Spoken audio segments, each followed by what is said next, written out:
mainit na ang ating olive oil or mantika, ay pwede na natin ilagay ang ating daing na bangus. Ayan.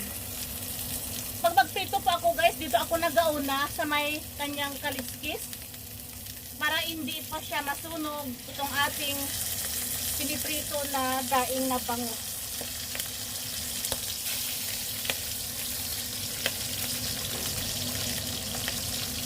Ayan po guys, baliktad ko na po itong isang slice. Okay, ayan. Ay, naisip.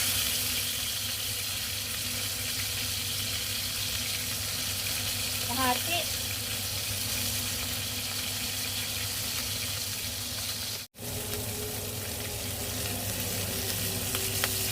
Malapit na maluto.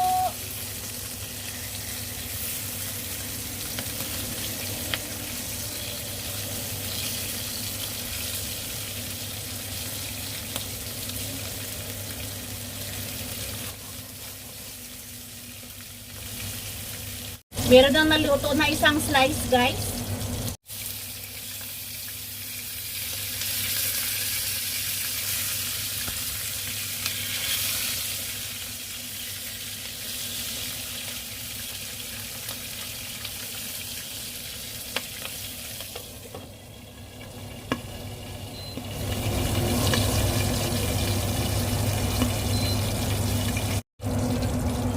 Tinakpan ko siya guys, kaya nagapisik-pisik ang mantika. Luto na guys ang ating daing na bangus. Thank you for watching guys. See you. Bye bye. God bless. Luto na. Ang sarap ng kulay.